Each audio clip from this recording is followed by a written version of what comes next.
ভিক্ষুক রাস্তা দিয়া যায় আর জমিদারের পুত্রবধূও যায়। একজন সামনের থেকে আসতেছে, একজন সামনের দিকে যাইতেছে। দুইজনের ক্রসিং এর সময় ভিক্ষুকের গায়ের কাদা জমিদারের পুত্রবধূর গায়ে লেগে গেছে। সে দুনিয়া আন্ধার করে ফেলছে, স্বামীকে ডাইকা নিয়ে আসছে, বলছে ভিক্ষুক আমার কাপড় নষ্ট করে দিছে। সে শুধু ভিক্ষুক ছিল না, বৃদ্ধ ছিল। বৃদ্ধ ছিল না শুধু, জীর্ণ ছিল, শীর্ণ ছিল। শরীরে কাপড় ছিল না, ফাটা চিরা কাপড় ছিল। পায়ে জুতা ছিল না, পেটে ভাত ছিল না।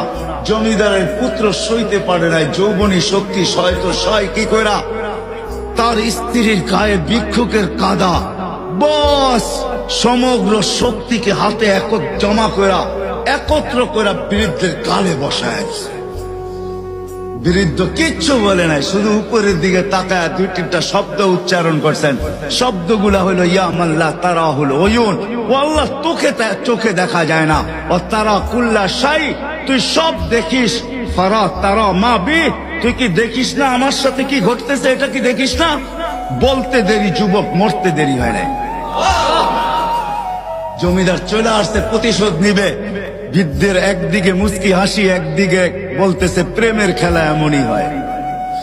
জিজ্ঞাসা করছে কিসের প্রেমের খেলা রে? বলছে ওর প্রেমিকার গায়ে আমার কাদা লাগছে, পায়ের কাদা লাগছে, ও সইতে পারে নাই। যৌবনী শক্তি দিয়ে আমার বৃদ্ধ গালে বসায় দিছে। আমাকেও একজন ভালোবাসে, সেও সইতে পারে না, সেও সইতে পারে না। ও তো থাপ্পড় দিয়া খেলতো, সে জান নিয়ে নিছে, জান।